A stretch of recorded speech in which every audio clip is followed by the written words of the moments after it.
Bienvenue dans cette nouvelle édition du QG News. Au sommaire de l'actualité, le Gabon perd deux grandes figures de l'ère Omar Bongo Ondimba, l'ancienne présidente du Sénat Rose Francine Rogombe et l'opposant Ondimba Obam sont décédés à quelques jours d'intervalle. 13e anniversaire du retour de la paix en Angola. À cette occasion, une conférence sur les enjeux politiques et économiques du pays a été organisée à l'université Sciences Po de Paris. Et puis, la campagne électorale se poursuit au Togo. Les candidats se livrent d'ardeur sur le terrain pour convaincre leurs électeurs. Gros plan dans cette édition. C'est une grande perte pour la scène politique gabonaise. L'ancienne présidente du Sénat, Rose Francine Rogombe, a tiré sa révérence le 10 avril dernier à Paris, peu de temps avant le décès de l'opposant Ondimba Obam. On retiendra d'elle notamment son rôle dans la gestion de la transition suite à la disparition du président Omar Bongo en 2009. Emmanuel Miimono. Au lendemain du décès du président Omar Bongo, c'est elle qui prenait les rênes du pouvoir en tant que présidente par intérim au Gabon. Rose Francine Rogombe, ancienne présidente du Sénat, décédée le 10 avril dernier, était chargée d'organiser une transition de 4 mois à la tête du pouvoir gabonais. Elle est la première femme à occuper cette fonction au Gabon. C'est une grande dame qui est partie, une dame qui honore le Gabon. Cela a donc montré à la face du monde entier que nous avions des femmes de qualité. Dans ce pays, il y en a. La période de l'intérim a été très difficile à gérer. Elle a su le faire en partenariat avec Madame Bourancho. Et ces deux dames-là ont fait vraiment élever la réputation du pays. Rose Francine Rogombe n'était pas seulement une militante politique, juriste de formation et ancienne secrétaire d'État à la promotion de la femme. Elle s'est battue pour l'émancipation de la femme au Gabon. Dès sa première année à la tête du Sénat, elle fait du maintien de la paix son cheval de bataille. L'annonce de sa disparition a marqué le Gabon. Nous devons beaucoup à Mme Rogombe, qui, en tant que présidente par intérim, et qui, surtout que c'était même sa première année de présidence du Sénat, s'est beaucoup battue pour l'émancipation des femmes et surtout pour continuer le travail qui avait été commencé par Georges Rabouhi de solidifier la réputation de l'institution du Sénat. Donc nous avons été attristés d'apprendre son départ, surtout qu'il était brutal, puisque rien ne laissait entendre qu'elle souffrait. Et c'est vraiment une grande tristesse et la nation saura lui rendre l'hommage mérité. Première femme présidente du Sénat en Afrique francophone, Rose Francine Rogombe est décrite comme une personnalité exemplaire. Décédée à 73 ans, le Gabon lui a rendu hommage à travers une journée de deuil national. Conférence sur les défis de l'Angola. Elle s'est tenue ce 14 avril à l'université Sciences Po de Paris, organisée dans le cadre de la commémoration du 13e anniversaire du retour de la paix. Elle a été l'occasion pour les ressortissants angolais de réfléchir sur les questions de politique extérieure et les choix macroéconomiques du pays. Kekeli Afeto et Ousseinou Ngueye. Angola 2015, les enjeux politiques et économiques.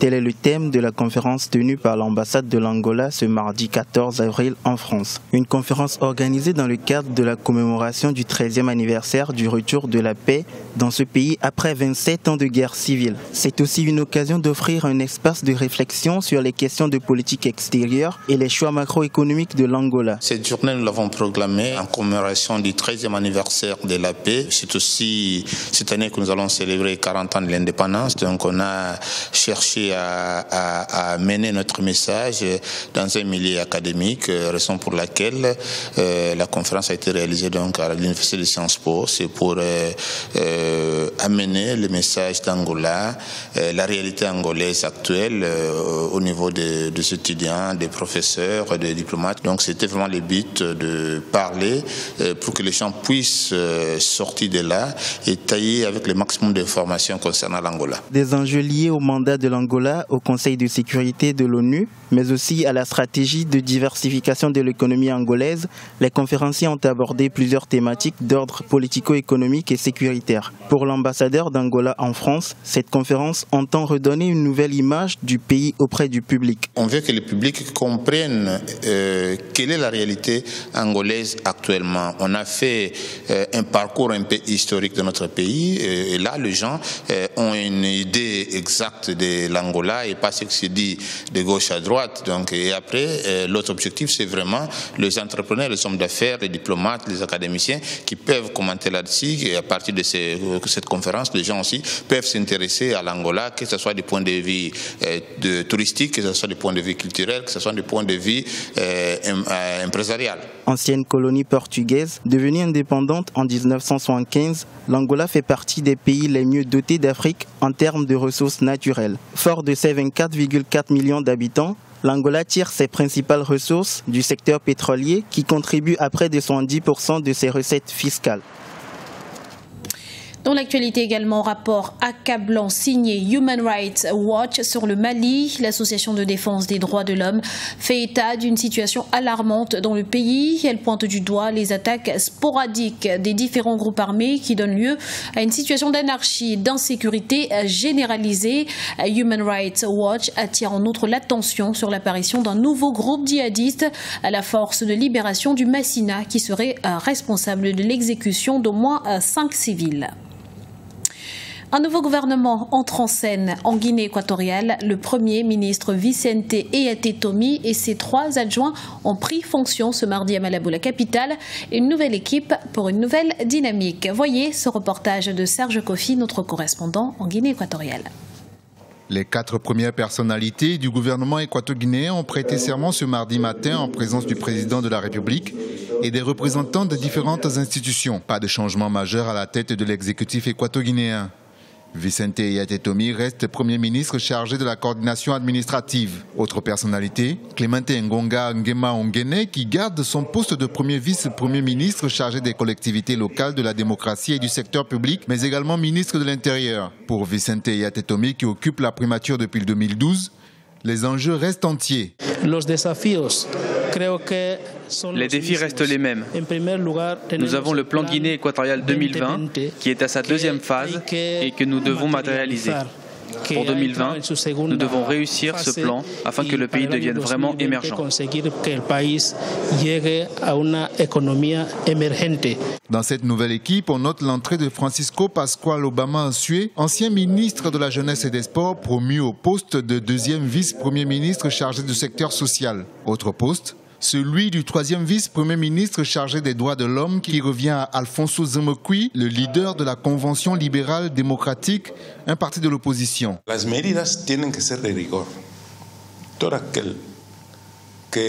Vous devez prendre des mesures de rigueur. Tous ceux qui seront accusés ou jugés coupables de corruption, il faut les punir.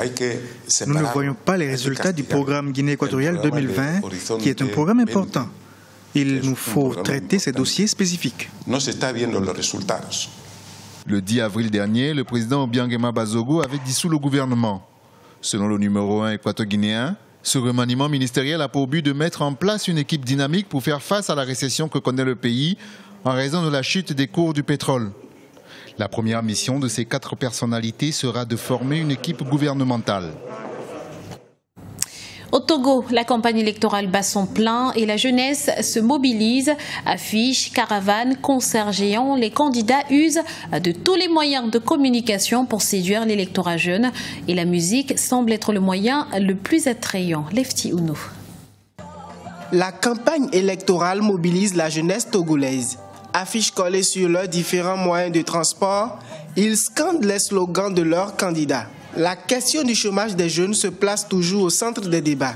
Selon de nombreux jeunes, le mandat du président sortant s'est soldé par un bilan satisfaisant. Et ce, grâce à la mise en place du volontariat national en faveur des jeunes. Le chômage existe aussi bien en Amérique, en France que dans les grands pays du monde. Le Togo n'en demeure pas moins le dernier. Mais il y a beaucoup de chantiers sur lesquels le gouvernement de Faure et lui-même sont engagés. Aujourd'hui, l'expérience du volontariat national est une belle prouesse.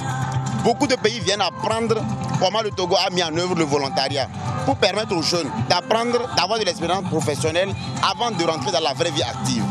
Tous les formats de communication sont utilisés pour rapprocher l'électorat. La musique constitue l'un des vecteurs de communication pour le parti du candidat de l'Union pour la République Unir. Un concept a été créé pour la circonstance. Nous sommes dans le concept Miabé et notre mot de passe est Miabé. Miabé qui veut dire notre. Donc Miabé président, Miabé territoire, Miabé Togo, parce que c'est notre pays à nous tous. Nous voulons la paix, la sécurité, puisque c'est un pays que nous partageons ensemble. Une cohésion sociale est souhaitée par tous les Togolais. Cependant, plusieurs chantiers de développement attendent le candidat qui remportera cette présidentielle. Dans le secteur éducatif, des décisions doivent être prises pour le retour à l'école des apprenants. Ce journal a été réalisé par l'ensemble de la rédaction. Nous vous remercions pour votre fidélité. Retrouvez dans un instant une nouvelle édition de l'information sur Africa 24.